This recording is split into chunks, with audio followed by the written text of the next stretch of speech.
ụmụnne m Igbo bụ Igbo ndewo na-ekelele m unu. Igbo bụ Igbo ndewo unu. Facebook, TikTok, YouTube ndewo unu. Omenala Igbo efula ihe anyị na-ewetara unu taa. Omenala Igbo agakwana ga-efu. Unu chetakwa aha m bụrụ Chukwu Eziada Malin Ngozi Chukwuka onye ọcha nwafọ Igbo, nwa na-eme ka ọma ihe Igbo maruo ya n'isi, beta onweghị onye ma ihe Igbo maruo ya n'isi. Otu nchikwapụta taa na-achọkwa ịmụta ka onye ọbụla ga-esikwa jọn ya batanụ sorunu ka anyị mụtakwa, ka onye na-akụziri anyị bata ka ọ kụzikwara anyị ihe gbasatara omenala Igbo. Unu mana omenala Igbo agaghị efu. Abụ m ihe a na-akpọ Igbo and proud. Abụkwana m nwafọ Igbo, amụrụ n'ala Igbo, zụọ n'ala Igbo. Hapụkwana ihe a sị na onye gara ọ gaa ofesi mmiri overboard. Anyị pụta anyị na-asụ English, na-asụ Igbo, na-asụ pidgin, na-asụ nke ọbụla. Betu m ịbụghị nwafọ Igbo ịmaghị ha na-akọ. Asị m nke onye shiri ya zee.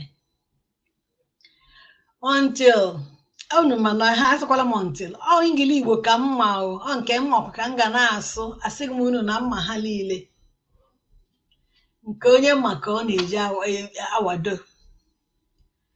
Ama m English, amakwa m Igbo, but ihe omenala Igbo bụ ihe anyị na-eji asụsụ Igbo na-ewetara unu.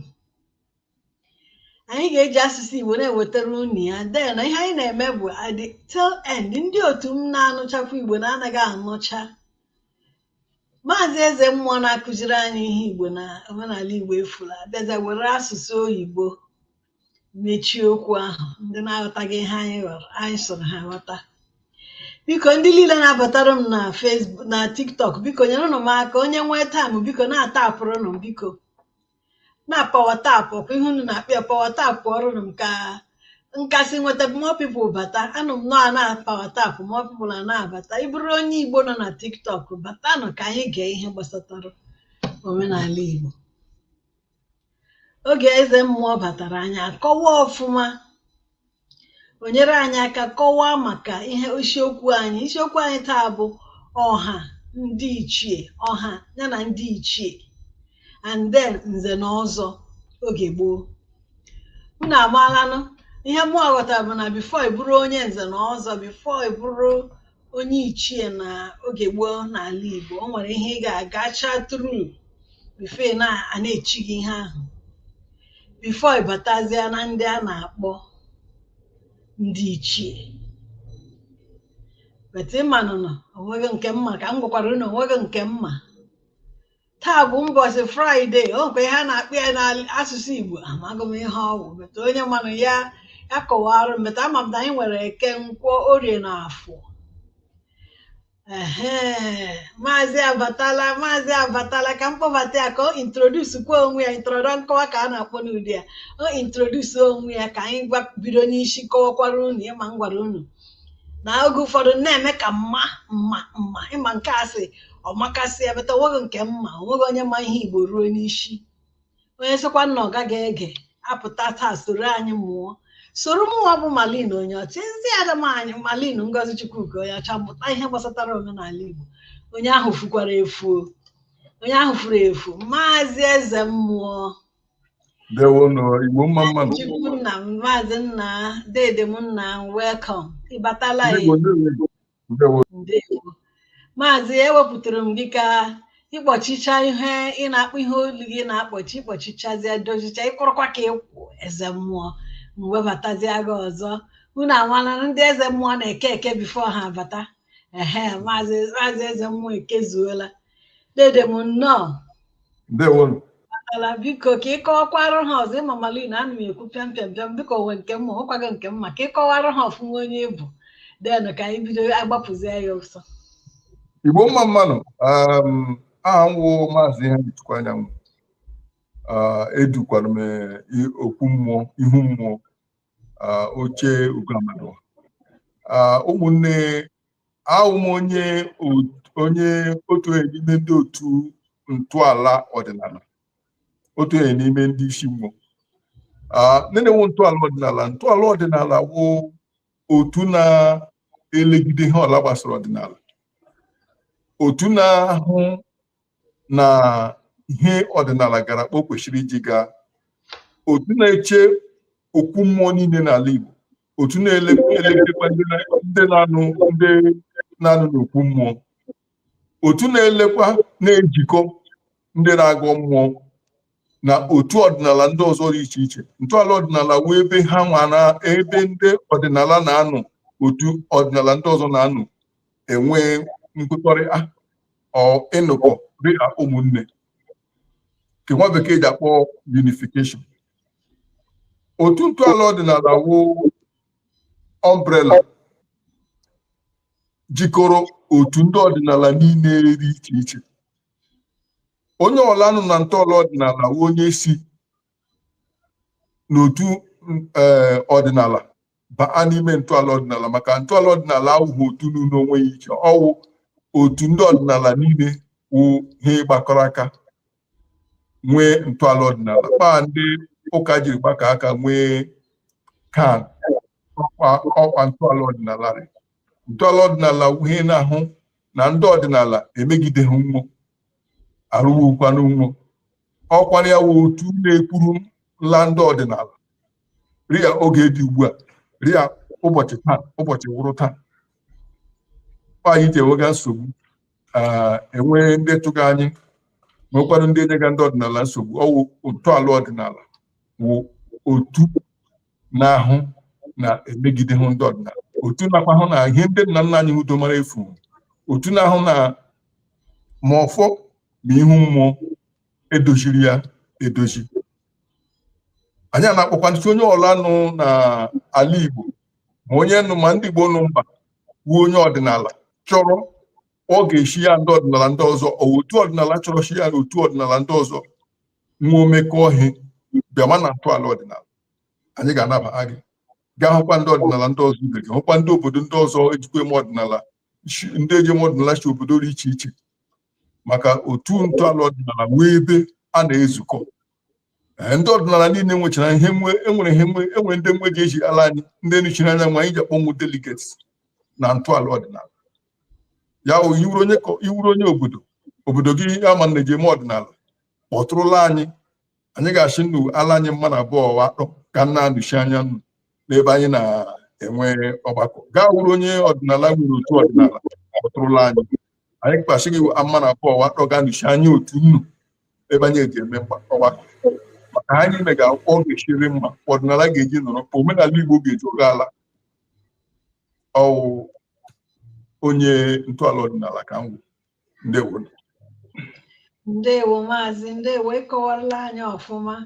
But ndịkwa ka m kwuchikwa bifo anyị agbapụ ya ọsọ. O nwere ihe na-eme bifo anyị ebido n'ihe nkọwa okwu anyị taa. O nwere ihe, abụ m nwaanyị nwafọ Igbo, o nwere ihe na-eme n'ala anyị Naịjirịa na-adịchaghị happy about.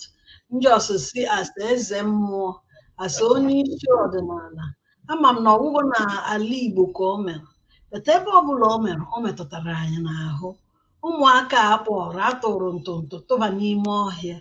Dede m ka ikpere ha were 1 second, ka m kpọọ ya 1 minute, kpere ha ekpere ebe ọbụla ha nọ, ka ha laghachite n'ala Igbo, ka were asụsụ Igbo mee ya ka ebe ọbụla ha nọ, ka ụmụaka alaghachite na fufu, ka ọ hapụ inwe ihe mere ha. And ihe ọjọọ niile a na-aga na one place to the other, ka ọ hapụ irute ala Igbo. Maka ama m na o rute ala Igbo na ọ na-aka njọ. Ihe ọbụla medemede rute ala Igbo, ọ na-aka njọ. Dede m biko for 1 minute kpere anyị ekpere maka ụmụaka na ndị nkụzi ha nọ n'ime ọhịa. Ebe ọbụla ndị ntọntọ jidere ụmụaka, jide ndị okenye, jide onye ọbụla n'ime, tinye ha na ekpere for 1 minute, then ka ọ hapụ, tinyekwa biko ka ọ hapụ iru ala Igbo. Aga m ya ntị kama o jikwanarị mma a na-achị ewetu aka enwe ofe ka ọ hapụ ịwa aka mmanụ, maka ha bụ ọnwa ọkwa ma egbu olu agaghịrị ya.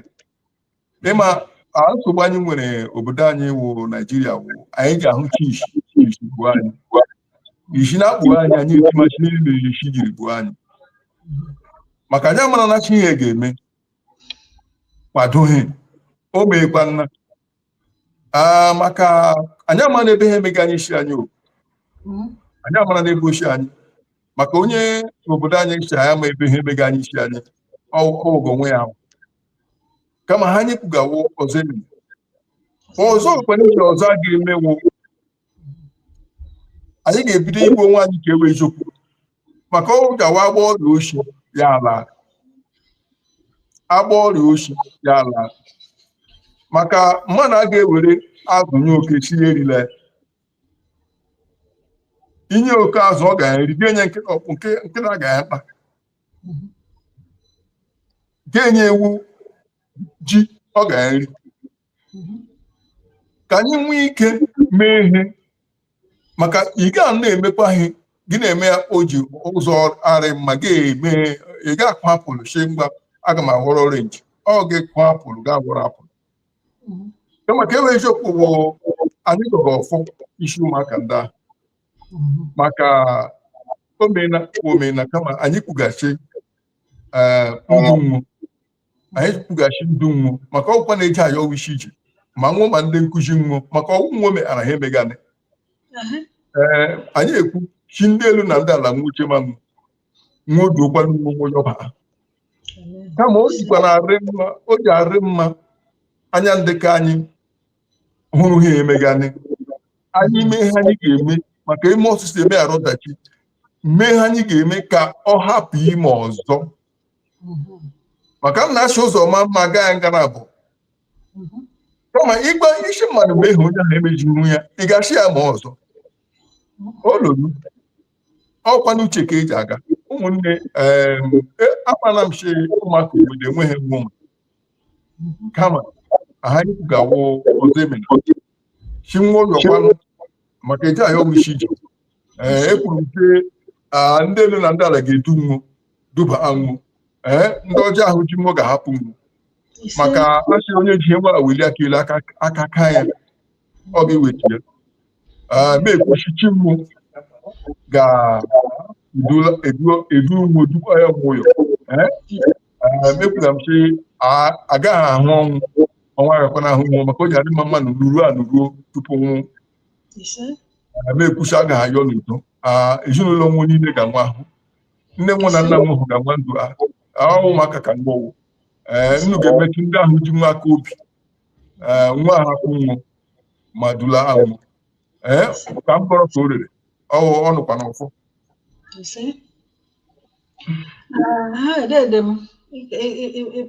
ikpepụlara m ya obi ajụọla m nkọwa okwu anyị taa bụ ọha ndị ichie nze na ọzọ Council of Elders. Ama m na oge gboo before ịbanye na otu nze na ọzọ ma ọha ma anything o nwere rituals a na-eme but ugbu a onye ọbụla na-asịzi especially na London anyanwa ndị nze na ọzọ ehika abịa ekpuru okpu mmemme ahụ ụdị a ikpu n'isi si na ha bụ ndị nze na ọzọ oge ụmụ nwaanyị mere ya achụshịa ha ụmụ nwaanyị ahụ akwụsị den ụmụ nwoke ugbu a o nwere ndị ga-asị na ha bụ ndị nze na ọzọ bet ha bịa ote ha gwa gị ha sị gị kọm ị na-agba o nweghị otu mkpụrụ eziokwu dị ha n'ọnụ dede nchọ ka ịkọwatụrụ anyị in depth before a na-echi ihe ọbụla a na-echi n'ala Igbo otu esi echi ya ihe onye ahụ how pure onye ahụ ga-adị na otu esi echi ya dede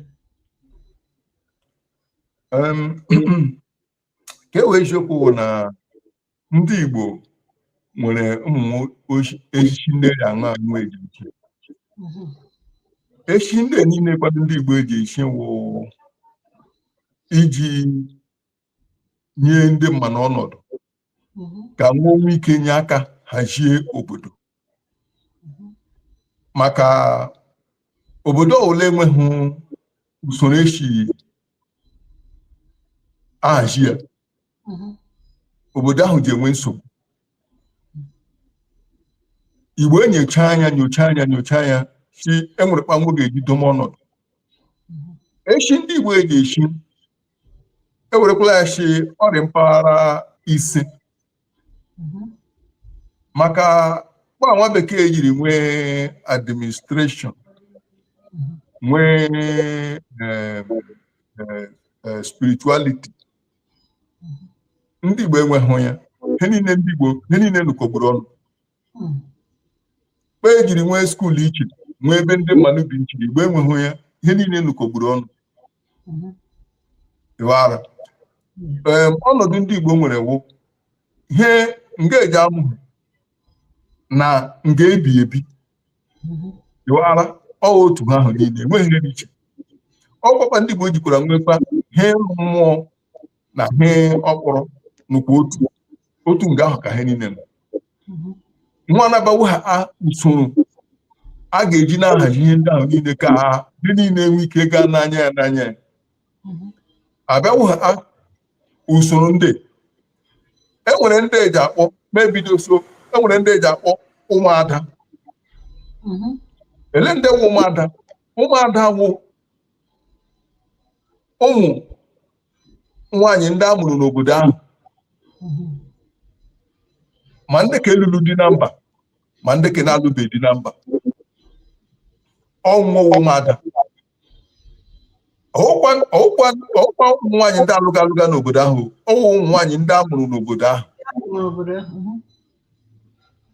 ndị ka alụga n'obodo ndị inyom ọwụ nwoke ndị kwugawa ụmụada ndị kwere ji akpọ ụmụ ọkpụ yọara kama ndị anya jikwara ụmụ ọkpụ ndị ichie nwaanyị kama ụmụada wụ ndị amụrụ n'obodo ahụ ụmụ nwaanyị ndị amụrụ n'obodo ahụ ndị nne nwu na nna nwu ha ugwu ndị obodo ahụ amụrụ obodo ahụ ma nọ na mba ma nọ n'ụlọ ụmụ ada ụmụada ahụ nwere nzukọ nwa ahụ ga-esi ike nwokwu ụka ege enwe ntị enwere ndị n'isi ndị ewu ndị ndu mmụọ ndị ahụ okwu mmụọ ji ada ụda n'obodo agụcha ụmụada gaa hụ ndị eji akpọ ndị ọkpara ndị ụfọdụ ji akpọkwa na ụmụ ndị ọnọ n'obi jụala ndị ewu nwoke ndị ewu isi that is first sons ndị ewu isi nwoke gaa hụ enwere ha otu kemmụọ ihe ewu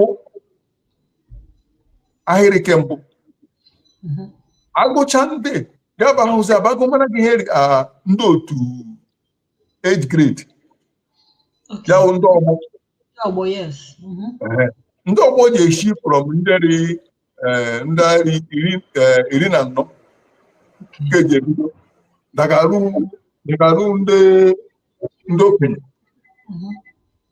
yọara ndị ọgbọ egụcha ndị ọgbọ ga-abazie bahụzie ababazie ebe riakpa iji ekwu okwu ya na okwu ndị ọzọ maka ndị ọzọ eji arụ ọrụ ndị ọzọ executive like executive ndị ọzọ eji arụ so ma ndị age grade ndị ọgbọ na ndị otu ọkpara na ndị otu ụmụada ahụ ahụ ndị ọzọ eji edu mmụọ nwa nwoke arụkọ ịhụrụ ya agụcha ebe afọ ụzịa mee ịbara legislatọ ga-ahụzịa ndị nze ya bụrụ obodo ejila egbe na nze enwere ndị ọzọ nọ na that category enwerela nwụọ as ndị legislatọ anwụ eji ahụ ihe gbasara iwu anwụ eji ikpe anwụ eji ahazi anwụ eji ewetu ịhụrụ ya Igbo nwere kpọ jiri hazie onwe nwe hazie ahụrụ ndị eze then ndị ke ị na-abazi ihe gbasara mmụọ maka enweghị Igbo ka mana hara mmụọ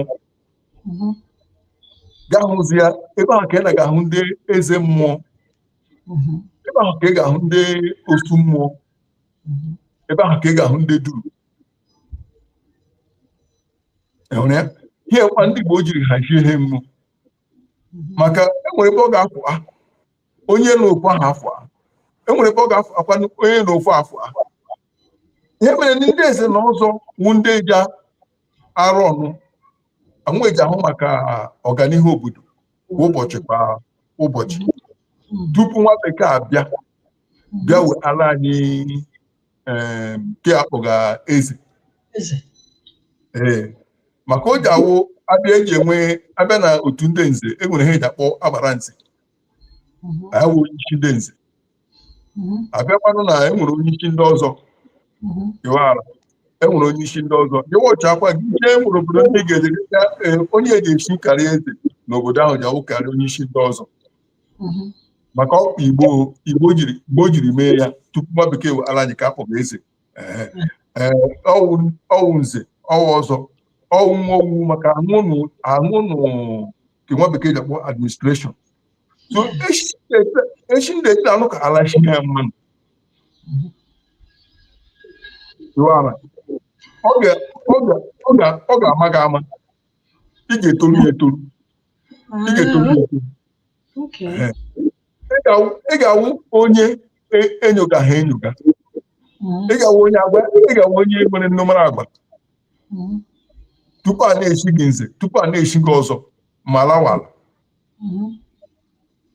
maka nze wụ ndị ahụ maka ihe mgbe eji ekpekarị gị ikpe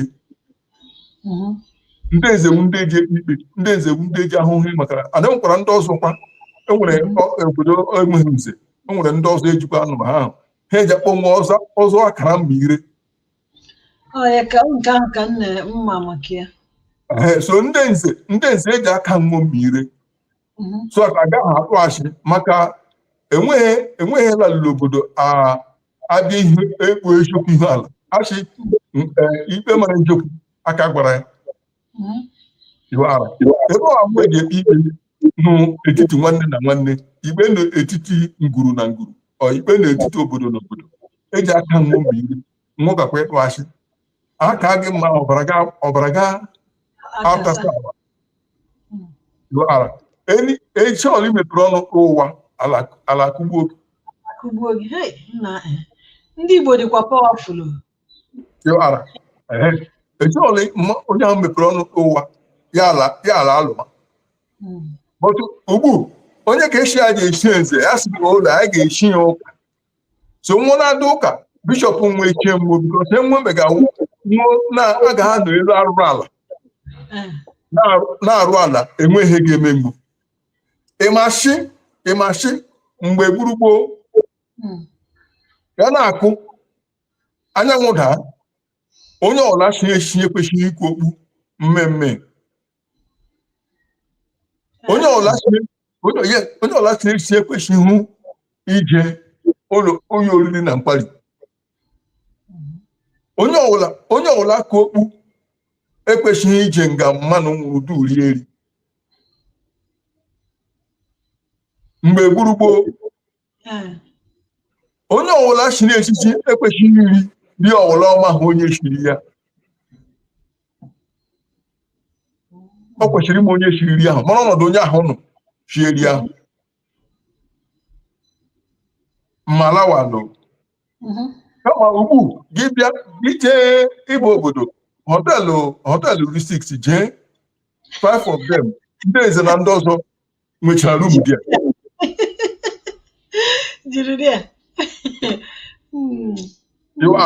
so echichi Igbo eji echi ahụhụ ka echi ga ugbu ri akpa ishiri kwuo mmanụ fụ ya shiga ya wuze mmanụ fụ ya shiga ya ọzọ enweghị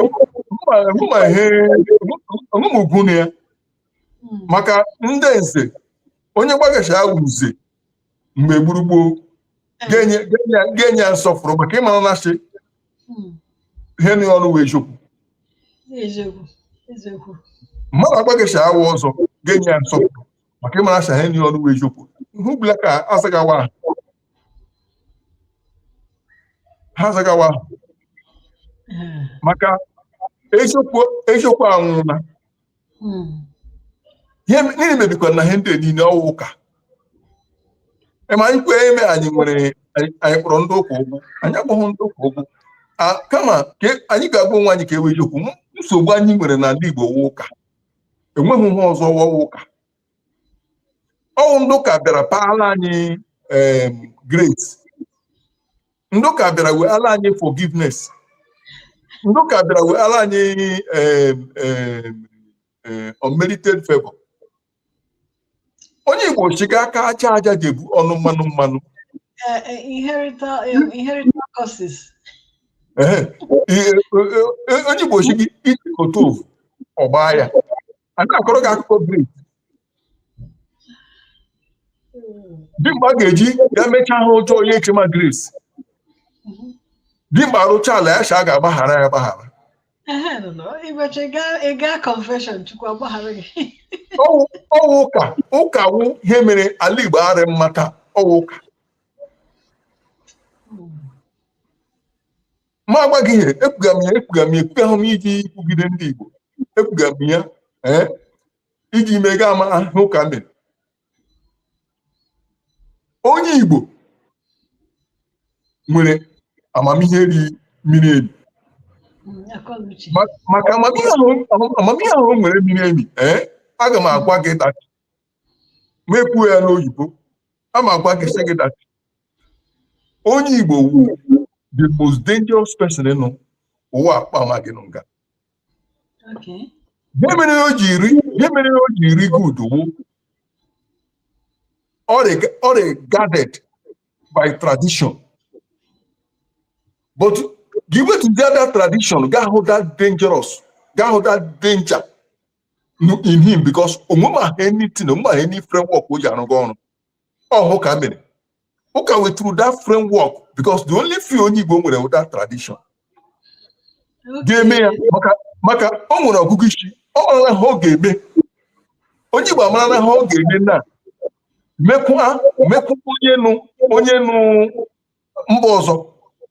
So that was a good thing. No good thing. Can one of the good things in Doka with her. No, a good thing. Oka mere onye Igbo ahụ na geji na-eme ha mekwu onye nọ mbozo. Maka onye Igbo achị ala ga nkugbu. Amado ha no so ọ ga-eme ha. But because Amado Hari Anoma Yobi, Allah Hanoma Yobi, Uma Hucheka Basara head down. Omanashi Losore, Yaje, Chinduka, Gamba, Chinduka Gamba, Ye Nami Hoja Hopeshime. You were given chicken.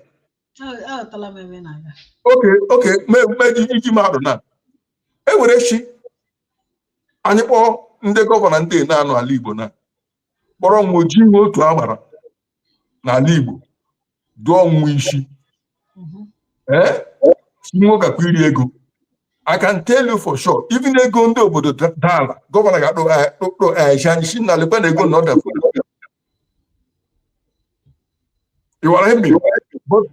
but since he ga-adụga isi wụ mpekele akwụkwọ nwa bekee aracha ahụ akwụkwọ ọrị nsọ.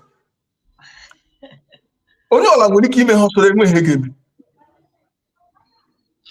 Ịhụrụ ebe o shiri jọ njọ, onye ọla ga-eme ha soro ya enweghị ihe ga-eme. Ọ ga-ericha ego nnu ya kweshiri enweghị ihe ga-eme ya. Maka ọ mụrụ na shidata enweghị ihe n'ime akwụkwọ ahụ. N'ọwa akụkọ akọrọ akọ. Ọkwa na-emere nwa ji gidechi okwu ike. Ga-eche ma enwere ihe ịhụnanya ebe chi ndị ụka nọ. Ọwa ashị.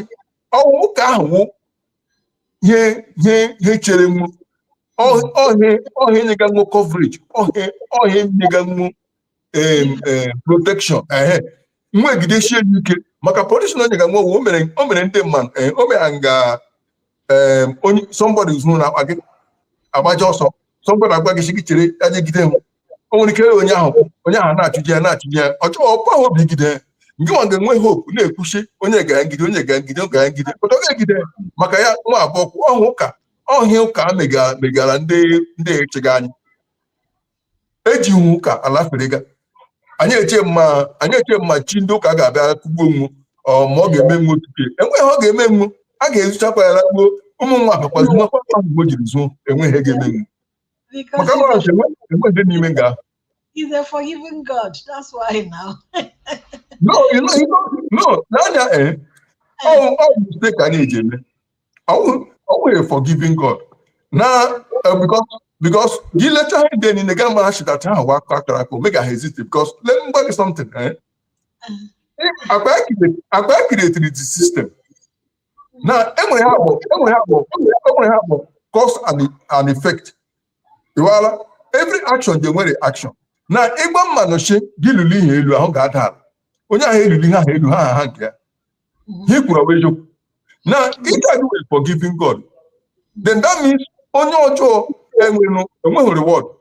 So anybody can do evil and go away. But if that man may hold your head, receive a reward. Man and I made the hold your, you now forgive the person. You are not living up to your words.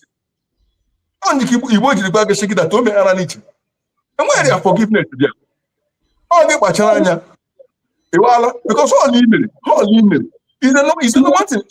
If I will plant something and the thing to my harvest the hemp, then a little that money gave me no job, I shall forgive Ole. Or make him sense. I know also now, over a mistake. Only how much I may. And the other plan make a hoja on nature, and make a hoja on nature. So, eliminate the create a good society. How would the society be better? About Mr. A. Mena and when him Mr. B. Mena and when him. The other people are behind Mr. C, Mr. D, Mr. E. They got do there. They got to make a move because when him Mr. A and B. So, how are you? Otanya na mana ihe lila. Kantie kwanu reverse to that question to you. Anya mana lila be ihe na-eme. So, kedu ihe ndị ọdịnala no ndị ọdịnala na-eme to help us save the situation? Okay, ndị ọdịnala make a lot. Okay. I want to imepe get to something. Okay. You only going to do that now. And we got so many strange things in Megan. Ndị ọdịnala otena more hanali.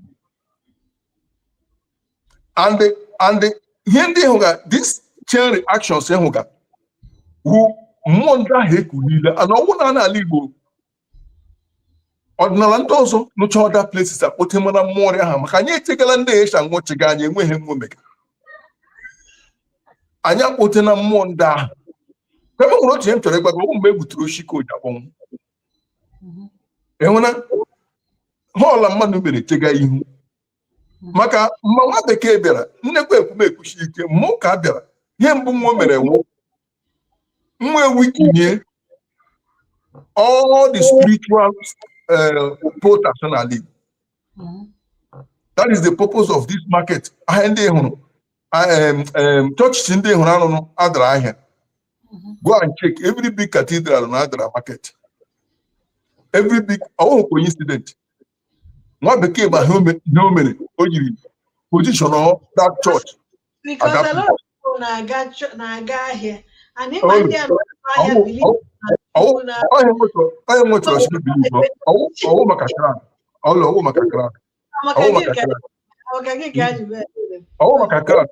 Ndị Igbo nwere two central shrines. You are in every community with two central shrines. One with the main shrine. The main shrine that why you are then the second shrine the market, the central market. Okay. That is why every market age more him every market. Okay, I didn't know that. Church now the main shrine. So because there is a connection between the market and the main shrine. Okay, so I got that market. So to defy the main shrine.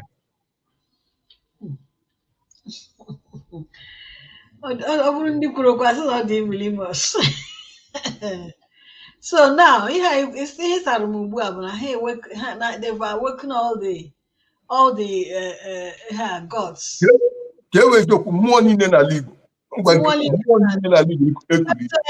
Also, we have one me webo maka oge ihe lile a na-eme oge especially ihe a na-eme n'ala Igbo mbịa na-asị nnọkọta nsị mmụọ osu mmụọ bakala mmụọ dị ikpogode ha anaghị aza so kedu na ugbu a ka unu bịa mmụọ believe dede we believe kwa na egbuola ụmụ anyị egburu ehika n'ihe a menụ nọ na struggle ha na-aga so gịnị mere mmụọ mmụọ ala Igbo protect gị anyị emeghị ihe ọbụla emere anyị oge ahụ unu invoke gị that period ka gịnị mba ọwụghị ivoku ya evokula enwere some things ndị ga-emema ya the wrong way because maybe iji iwe na ọnụma emega ya iji uche emega ya ọ njikọ ọrị mma mmanụ wefu iwe ofe iwara enwere ihe ndị ga-emegidema mmụọ ahụ ga-alụlụ gị ọgụ ga-emegidema mmụọ ahụ enwere ihe ndị ere ahụ anyị mere anyị chere anyị gbagala onwe anyị mbọ bụtụ anyị mepere megidekwa mmụọ anyị kpọkachi abalị ụlọ anyị ọkụ iwala ọ dịka ijiri hụ eji akwafugo ọbara ya maka enwere ihe ndị anyị ekwesịghị ime anyị mere mmụọ maka iwe weghị anyị mmụọ ndị ahụ n'afọ kama nwoke alụchima onye ga ya lụga nwa alụchimago nwoke gị nwa mmụọ iwara enwere ihe ndị anyị ekwesịghị ime anyị mere ụfọdụ n'ime anyị kakwa na-emekwa ihe ndị ahụ kwa anyị ekwesịghị ime iwara maka obodo ọbụla nwere nsọ ala Igbo nwere nsọ ihe ị ga-eme tupu gaa na-eme ihe ọnwụ onye fụ ayawu onye ndu onye fụ ayashi ayawu onye ndu tupu gaa wụrụ onye ndu tupu ga eduma ndị mmadụ ị ga-epu ụzọ duo onwe gị ajụjụ ị mara na ihe n'obodo ị mara na ihe emega ị mara na ihe kwesịrị ime na ha ekwesịghị ime maka enwe ebe ọbụla ma ala mmụọ ma ala ndị mmụọ obodo ọbụla nwere nsọ obodo ọbụla nwere ihe mmasụ obodo ọbụla nwekwa na ihe mgbe eji anabata enyere obodo chaga iwe onye ndu eme ahụ obodo ndị duga eji asụ na ha mgbe eji anabata onweghị mara maazị o nwere ihe ịrụtụrụ aka ugbu a n'ihe anyị kwuru n'ihu ihe gbasatara onye ndu ọkwa na steeti unu ọkwa n'Imo steeti unu ahụ ka a bịaziri last week bịakwa crown kụzie ha nyekụzie ha certificate ndị ndu ha niile oke ndị niile a na-azanụ na ndị Imo steeti enyere certificate ndị niile na-azabụ na eze Igbo dis eze Igbo dat enyere ha certificate ase ndị ndu Ghana ndị ndu Europe ndị ndu UK ndị ndu Distin Imo steeti nyere certificate last week akwa Imo steeti nyere nwo certificate o government of Imo steeti amaghị m gọọmenti ma ọ dị ka ndị igwe na ndị ichie amam ndị mere ihe ka ahụ bet ha hiri nne agwala ndị ichie enwere ike ịkpọ ndị igwe wụ ahụ an extension of the government. First of all ekwela m ya before. First of all igwe enweghị eze eze so nwa dị isi bịa all the colonial masters were at the system, the structure called eze or igwe. Now, enwere ndị igwe ji akpọ eze before. Heria eze eji, eze mmụọ, eze ala. Ndị ahụ n'onwe iche. But ihe na ka eji akpọ eze, enweghị ha adịrị, enweghị etili azụ ya, enweghị portfolio. Ọnwa bekee weghara ya. Igwe nwozaga ugbulaka maka enwere ha eji akpọ igwe ala Igbo before. Ke akpọ ka igwe ugbulaka, ọkwa nwa bekee weghara ya. Ihe niile nwe omega awụ ihe ọga nwe gwara nwochi nwe onjuka alari mma ala Igbo me ya si bifo ashiga alari mma ha wuru ndị eze alari mma ala Igbo taa wuru ndị eze ọwụ nzi alari mma taa ala Igbo wuru ndị eze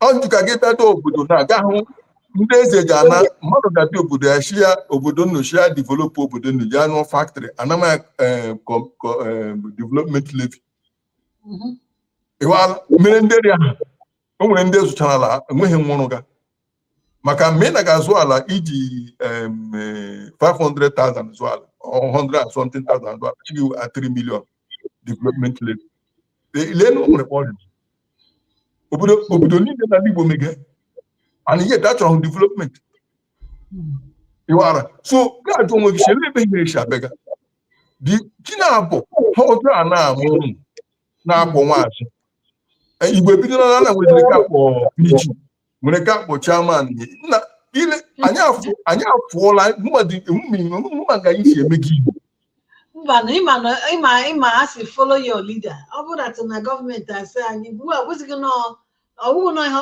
gọọmenti ka anyị na-eso na ọwụzighị ndị chọọchị onye gwara na ebe na-esoga gọọmenti na gama ọjọọ ma ebu ya gọọmenti ebo na ndị ọdịnala ndị ọdịnala need to come out to ọ bụrụ na unu ma ihe na-eme anyị n'ala Igbo anyị ka m ji si n'ego bifo anyị ebido taa ntị ka anyị kpee ekpere maka ụmụaka ka ọ hapụ iru ala Igbo ịma na o rute ala Igbo ịma na erespondụrụ m ihe kwuru pụta ihe m agba ahụ gị wụ na ndị ọdịnala ejiri ekpere ekpere ha m gọrọ ọfọ ha m gọrọ ọwụ the same thing ịga ọfọ dị iche ime ekpere dị iche ọkwa ihe m gọrọla ṅụọ ọfọ nwe ekpere anyị eji ekpere ime oge ị na-emekwa m kwuru ise nna nna m anaghị ekpe ekpere nna nna m bụ ọfọ ka anyị eji agọ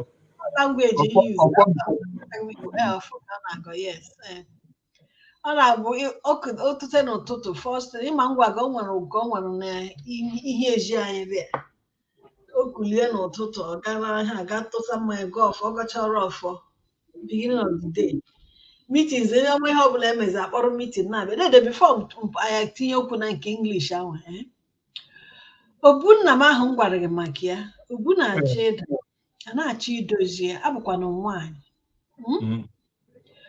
o nwere ihe dị na ụmụnne m nọkwa beta ụmụnne m anọghị araụndụ ndị nke nwoke anọghị araụndụ otu a m bụ nwaanyị adị m suppose itinye aka n'idozi ihe iso ndị nwoke dozie ihe a na-achọ idozi ka ụmụ nwoke ihe gbasatara obu nwaanyị ọ na-etinye aka na ya ọwụghị itinye aka ọwụnụ gị ga-arụ but ị nwere ike weta ego maka ụmụnne gị ya ndị ga-eme eme ewela maka owume ka eji afọ ọkụ ọkwanụ ga-akpọ ndị ga-arụ ọrụ nwa ọrụcha ọrụ eji eme eme akịrị ya nwaanyị oge echiela mgbere ihe mgbe rie oge ahụ ịma growing up ohe ha na-eme data ma abịa echiche nri ma ndị bụrụ ndị gachagodo ubi lọta ịkwụ ụgwọ bụ ịlọta n'ụlọ isiere ha nri nye ha nri okay because ihe ha na-achọ obu ahụ erula over 200 years and ihe eji mara nna nna m and kemgbe ọ nwụrụ urukwara how many years ọ nwụrụ over 60 years ọ nwụrụ then ugbu ahụ dọrọkwa adị m shocked oge m gara ụlọ 2022 na ihe ezi nna m ugbu ahụ was my joy because n'ime ugbu ahụ o nwere ebe ịma ihe eji asụ nkwụ oge ahụ a na-ejikwa clay mee ya mechaa na-eji ihe ahụ dịrịchikwara ugbu a na-ajụ ihe niile everything mod ihe clay ka eji mee ọkwa ya ọ dịrịchikwara ugbu a so na-ajụzi ma o nwere ihe dị iche na oge ahụ na ugbu a mere ọ bụrụ na ihe mere ugbu a ọ ga-emebishigo by now ọ ga-emebi enwere obi Igbo anyị rụga rịakpamchikwo ndị ọdịnala otu ọdịnala dị iche iche bịara arụga obi Igbo na Abia steeti enwere ke ọrịa bụ otu ka anyị rụga ịma na kenne ji akpọ modern structure enwekwara na ọzọ anyị rụga eji aja ụtụ that modern so anyị rụga and okay. So even na ajụjụ ahụ nke unu ga-enweta ugbu a ga-adịkwa solid at nke oge ahụ. Ana nwere eme na before. All the same. All otu nga ha keshi aga. Enweghị ọrịa. Yeah. Ngwa ndị edem anyị nọọla anyị nọ ịkọwarala anyị nke ahụ biko nọ na anyị aghọtachala ndị Facebook na YouTube aghọtala ọfụma ụfọdụ nọkwa TikTok biko ka ị werezie n'asụsụ English oyibo kọwara na anyị ntakịrị ihe anyị kpara maka ya taa n'English agba promise m ha na the beginning of the lesson n'oge ọbụla anyị mechakwa na anyị ga-akọwara ha ihe ọ pụtara na asụsụ Okay, onye gbasara like overview of what we just did ihe anyị kwuru ihe gbasatara ichie na nze na ọzọ na ịma those small things ịta ọchịcha ịgwa ha. Yes sir. Well, I think we talked about the titles that and title holders. So, and if we should look back, you will see that society has evolved, from one stage to another stage. But then there is something that stands out. There is this prestige or position that certain group of persons are given, especially in Igbo communities. Why? The purpose of this is that we believe in liberty, in freedom, but we also believe that freedom has to be checked, because where somebody's right stops is where another person's right starts. And if not checked, there will always be chaos. There will always be complicated situations. People are going to trample on other people. So certain group of persons have been, positioned in certain positions so that they will be able to organize the society and also run the affairs of the society. So we have what we call Umada.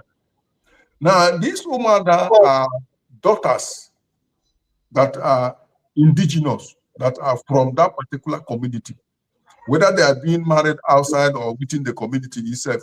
But these are people whose parents are part of the community. The father, their mother, they were given back to in that particular community. So these are called Umada. They wield a very great influence and also power in the society. As a matter of fact, most of the times their word is final, and they are respected and also allowed to, have the final say in certain situations, especially in dicey situations, because they know that there will be a little fear and job. So these ladies, women are respected in every society. Then we have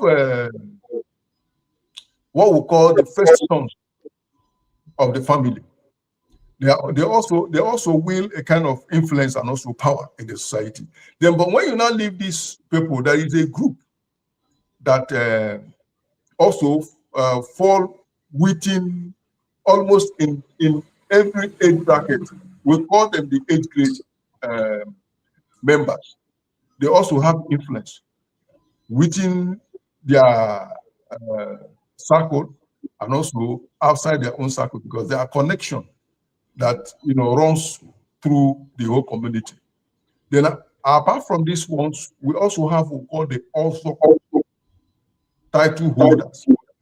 These are more like the administrators of, that's where we have the also system, but there are places that you don't have the also system. Then the age grade will overlap, they will fill in the gap.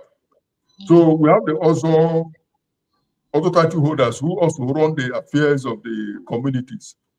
Now we also have what we call the INSE title holders too. This level is more like the legislators, people who the lawmakers and the interpreters of law, and they preside over cases like disputes between family, dispute between kindreds, and dispute between villages and also communities. So in those days, for you to be a member of this in the circle, or we have the higher level of the also title too, who also operates just like the INZE as well too. So for you to be a member of this group, the higher also title or the INZE group, they have to cut your tongue so that the blood will drop from that your tongue to the mother earth. And that is like you have taken an oath with the land that you will not say anything that is not true. And the day you lie, you will die. I'm not joking, very serious. The day the person will lie, you will die. It's very effective, very, very, and very serious. So, but recently, people noticed that this thing is not something that can be played with.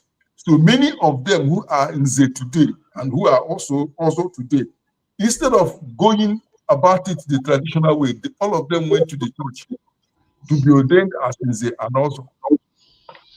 So that is why many of them can do whatever they like and get away with it, because they know that swearing with that Bible does not, nothing will happen. It doesn't mean anything. It doesn't mean anything. Nobody have ever sworn with the Bible and died, and nobody will swear with the Bible and die. And they understand that. That is why many of them choose to be ordained in the church. They will tell that they are Christians. It's not about being Christians. It's about being, they just want to be safe, because they know that the land will not tolerate lies or bad behavior. So the system has revolved in a way that we cannot, except to go back to the old system. It has revolved in a way negatively, because we have a lot of people who are Ozos and Nzes, and in their midst you see a lot of atrocities. Normally, a man that is a title holder in Igbo land does not enter any bar, restaurant, or hotel. He cannot be seen around any restaurant, hotel, or bar. He can't eat anyhow. He does not eat food cooked by somebody or something he cannot interpret. But today, we see this man, they sit at hotels, bars, restaurants, and they eat whatever that is presented to them, not even asking or knowing who cooked the food, how was the food prepared. That is true. And you cannot be an Ozo or an Nze without first of all identifying yourself with your own Ikenga. You must be a man that has Ago. Today we have a lot of them that don't even know what Ikenga is. They don't know what Ago is. So this is the kind of society we are in now. What we are doing is we are just trying to imitate something that we know that used to be there. But at the end of the day, the society is not what it's supposed to be. It looks like it, but it is not it. So how do you now expect somebody that does not know the position he has occupied? He doesn't understand what it is, doesn't understand his responsibilities as a person. How do you expect such a person to perform well? It's impossible, because he does not even know what he's doing. He doesn't even know what it takes to be an Nze. He doesn't know what it takes to be an Ozo. It's not about having money. It's not about having money. It's not about being outspoken. No. That position is a position that is meant for those that they know that if you're there, you will not allow any evil to stand. That you will speak and stand against evil. But these are the men that command and execute this evil. The people we have today in those positions are the people that are responsible for the evil that they are supposed to be, working against. Why? Because they didn't go through the normal process of becoming an Nze or high level also. So we have a problem. That is why Igbo is the way it is today. Because the people who are supposed to be watchmen over the community are the same people who are destroying the community. So who will bear the cat? Unless we go back to how it used to be. Unless we go back to what we used to do. Like I've said it several times. The problem we have in Igbo land, especially I'm talking about Igbo land because that is what I know. The problem we have in Igbo land is the church. The church is the primary problem that we have in Igbo land. But unfortunately, when you say it, most of our brothers who have, embraced the Christian faith will think that it's a direct attack on them. No, it is the coming in of the church that has brought not just weak men, evil men that are weak, men that shy away from responsibilities, men that do evil, and they avoid the central shrine. Before the church came, the central shrine is a place that if something bad happens in a community, they will summon all the men at the central shrine and everybody will come. But these men will not come because they will tell you that they are not Christians. They have given their life to Christ. So they have no business with the central shrine. That is why they can do evil and get away with it, because they know that their leg will not touch that central shrine. That is why we have evil men everywhere. Because the thing that holds the community is no longer holding the community. There are people who are working against it. The central shrine is meant to, we call it Ihumo or Ihuabara. Every community has an invisible fence. The code to that community, the key to that, the entrance of that community is in that central shrine. But the moment we leave that central shrine, the community will, the defense will become porous. And that is what is happening to Igbo land today. Because almost all the communities, the central shrine has been abandoned. The Igbo man does not worship anything. But we have created structures that protect and preserve our community and the lives in it. And that is what the central shrine is all about. It's a structure that has been programmed, established to preserve the community and those that live in it. It's not about worshiping anything. And this is the lie they told you, that we worship idols, we worship this. No. The central shrine has been designed by our forefathers to guide the community. That is why it is called Abara. Abara means fence. It's an invisible fence, a spiritual fence that protects the people in it. But the church told you otherwise. That it is what is holding the people back, and it is what is destroying the lives of the people. No. Why didn't it destroy lives before the white man came? Why is it that all of a sudden the shrines started destroying lives? All of a sudden, since 1980s, it didn't destroy lives 1970s. It did not destroy lives 1960s. It started destroying lives since 1980s, 1990s, 2000. We have to think. So until we go back to what it used to be, how it used to be, we will not have the kind of peace that we seek. We are the ones fighting against our peace. Because the very thing, the very fabric, the very thing, the very cord that is holding us as a community, that is protecting and preserving our community, has left and working. Dad, I'm sorry,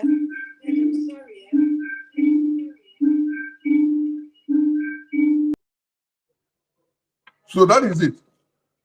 So we need to really understand that